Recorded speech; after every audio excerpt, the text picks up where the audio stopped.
Normalement, oui. Est-ce que c'est Moi, je vois pas de direct. Hein. pas de direct? Ouais, Est-ce que tu es connecté sur un autre truc sur un ordi? Sur mon ordi, ouais. Ah, tu checkes sur l'ordi, ok. Ouais. Puis ça fait des vues, c'est bien. On a une vue. On a une.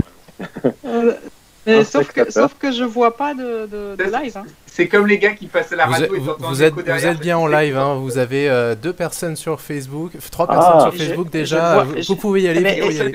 Il est où? Il est où? Alors, je sais pas, on va faire confiance à Baptiste qui est en régie. Si déjà moi je peux pas voir la vidéo live, parce que toi, tu te rappelles où tu habites? C'est normal. Moi, je ne peux pas vous voir en fait, je ne vous vois pas. Alors, attends, on va y arriver. C'est une première pour donc les 2 personnes qui nous regardent. Donc, c'est la première émission avec moins de spectateurs que de participants. C'est même pas moi. Non mais attends. On est au moins 3 parce que j'ai mon ami qui regarde aussi dans la pièce d'à côté. Quelqu'un qui vient de me dire bonjour à tous. Moi, je ne vous vois plus. Hein. Je ne vous vois plus. Je vois Stéphane, c'est tout. Je ne vois plus Guillaume ni Stéphanie. Grégory. Et ça marche puisque... Ne pas voir Guillaume, c'est normal. Guillaume, c'est normal. On est 11. Voilà. C'est comme une équipe de foot, donc ça c'est bien. Voilà, c'est parti. Bienvenue sur cette première des confinés accessibles. Vous avez vu, c'est un joyeux bazar pour cette première, mais en fait, la deuxième, ce sera aussi le même bazar. Le principe de tout ça, c'est de partager l'expérience de... On doit être 4 normalement. Oh la tête. Stéphanie. Voilà, donc je présente nos 4 confinés accessibles. Il n'y en a que 3. Je serai le 4e. On va... J'espère qu'il... Et en direct, on a réfléchi à une entrée en scène. Oh, merci. Il est l'heure. Parce qu'il y a l'heure. C'est le progrès, ça m'a. Avec mon fauteuil, je vais trop lentement par rapport au progrès.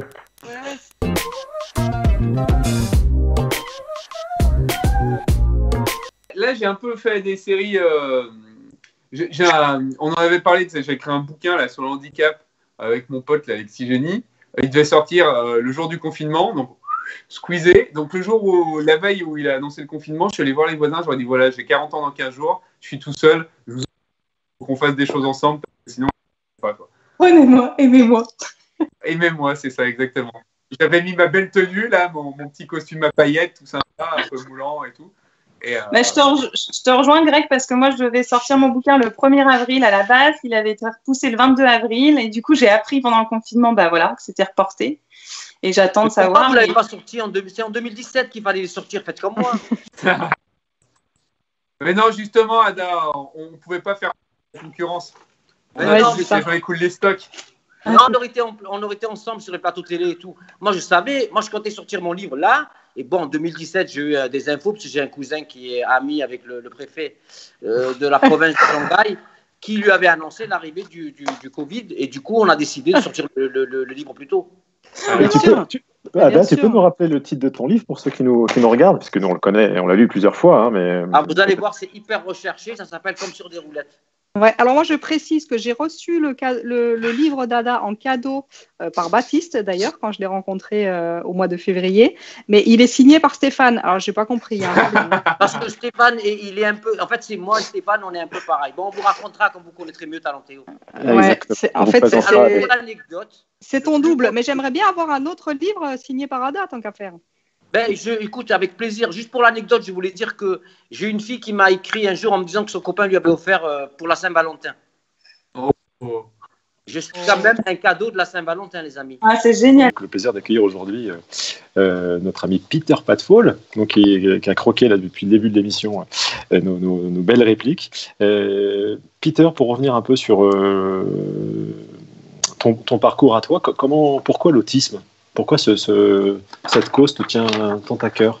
Alors, c'est pas trop discret, bien entendu. Non, mais c'est toute une histoire en fait. C'est vraiment une histoire d'humain, comme le disait tout à l'heure Stéphanie et Caro. On est vraiment sur des rencontres. Et en fait, à la base, c'est parce que j'avais fait un bouquin, une BD qui s'appelait Carnet de santé, et qui avait été donc où je racontais mes tribulations en tant que patient à l'hôpital. Donc c'était une bande dessinée humoristique. Le but était de faire de l'autodérision, comme la chauve-souris. Enfin, on est vraiment dans les mêmes choses. Et en fait, ensuite, il y a eu des associations qui sont venues me voir et qui m'ont dit il faut parler du handicap avec le dessin parce que c'est très important. Et toi, tu arrives à en rigoler, donc c'est super. Il faut continuer. Et donc, en fait, j'ai commencé à bosser pour l'APF, voilà, pour plein d'associations.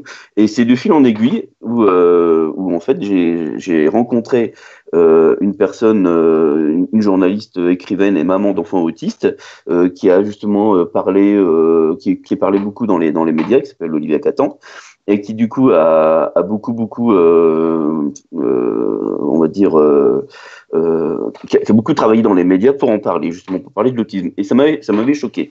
Donc moi à l'époque, je me suis engagé auprès d'elle pour continuer à dessiner. Je parlais de tous les handicaps. Et donc j'ai continué de fil en aiguille, et ensuite c'est avec le combat associatif et dans mes dessins que j'ai rencontré ma compagne actuelle, qui est mon épouse, et qui est une maman d'enfants autistes. Du coup, maintenant beau-père d'un enfant autiste. Voilà. Voilà. Comme ça, de fil en aiguille, je me suis engagé plus profondément, parce que là je suis dans plusieurs associations et tout, donc. Caro C'est-à-dire. Non, on a relevé. C'est quand Peter, il a dit, je me suis engagée plus profondément. Je m'en suis rendu compte. Bon, je vois qu'heureusement que je suis avec Ada pour... Non.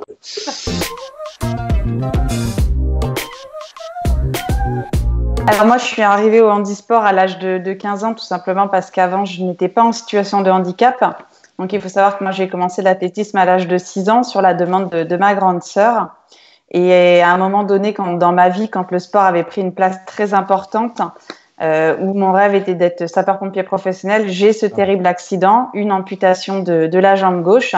Et finalement, le sport est apparu comme une évidence pour moi à ce moment-là, comme le besoin de le repratiquer comme un moteur, comme une façon de me redéfinir des objectifs pour continuer à avancer. Et j'ai eu la chance à ce moment-là d'être très bien entourée, et je pense de faire les très bonnes rencontres qui m'ont permis de cheminer progressivement pour, voilà, comme vous le disiez, prendre la présidence du comité paralympique et actuellement toujours continuer ma carrière sportive de haut niveau. Ouais, justement, pour revenir sur votre actu, aujourd'hui, donc effectivement, il y a les Paralympiques, j'ai bien dit, Paralympiques en août-septembre 2021. Quels sont vos objectifs là sur ce qui devrait être peut-être votre dernière Paralympiade?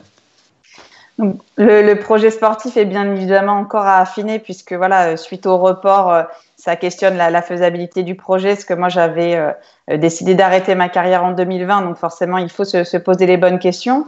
En tout cas, si je participe à ces Jeux en 2021, l'objectif est clair, c'est de les gagner, et pourquoi pas avec une petite cerise sur le gâteau, et de faire un nouveau record du monde uniquement sur la discipline du saut en longueur. C'est ça, vous avez déjà dépassé les 6 mètres, je crois. Une seule et unique fois dans ma carrière, effectivement. Donc le record est à combien exactement? 6,01 m. Je trouvais que 6 mètres, c'était un peu trop facile. Donc 6,01 m, voilà, c'était en 2018 à Berlin, et on espère pouvoir faire mieux l'année prochaine. Et on va suivre tout ça. On revient à vous, Sandrine. Donc, on a vu cette vidéo. Moi, ça m'avait marqué. Ça fait partie des belles émotions sportives. Vous pouvez revenir justement sur cette histoire. Donc, cette demi-finale perdue avec la cheville cassée, puis un long parcours pour être médaillé d'or aux Paralympiques de Rio.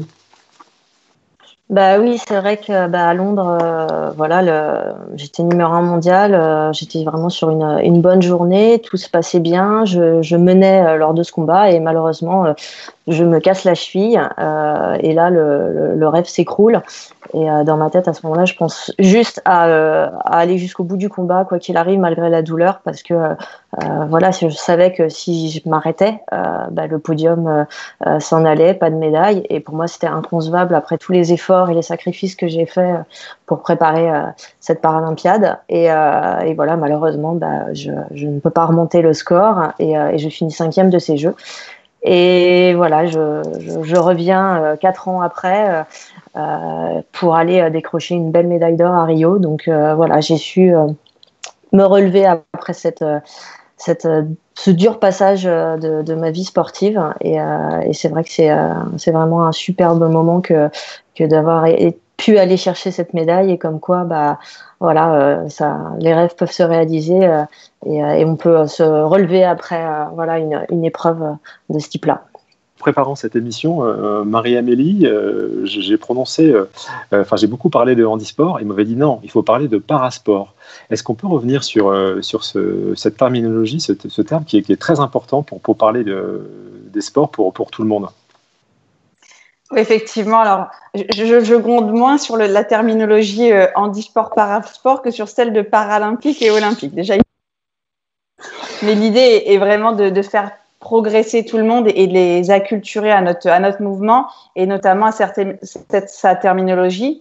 Donc, on a plus pour habitude, effectivement, de parler des parasports pour la simple et bonne raison que ça nous permet d'inclure l'ensemble des handicaps, que ce soit du handicap moteur, sensoriel, psychique, mental, voilà, vraiment toutes les formes de handicap. C'est aussi toutes les formes de pratique, c'est-à-dire à la fois les sports paralympiques et donc de très haut niveau qui sont présentes aux Jeux paralympiques, mais également l'ensemble des pratiques sportives, de loisirs, de compétition, voilà, et de haut niveau. Voilà. Donc c'est pour nous finalement l'entièreté des fédérations, des handicaps et des niveaux qui se retrouvent derrière la terminologie du parasport. Certains sports qui, suite aux Jeux de Rio, ont rejoint les fédérations valides.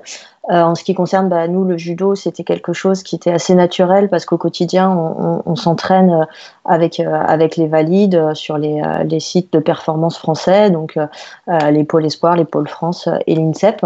Donc voilà, ça nous paraissait plus simple de pratiquer comme ça en termes de performance.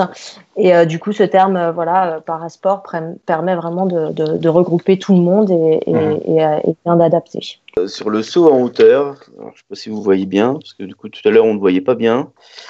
Sur le saut en hauteur et handicap, il faut toujours rebondir face aux aléas de la vie. Voilà.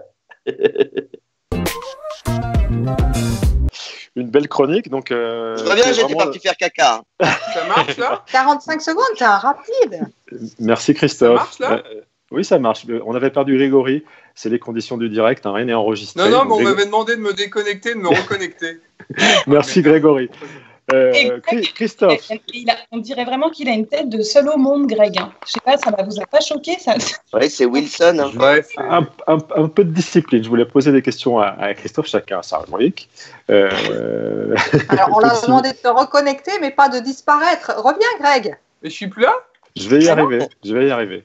Christophe. Attends, c'est quoi cette... T'as inversé ton image, c'est pour ça. Est-ce que vous pouvez m'aider pour leur rappeler que... Oui, voilà.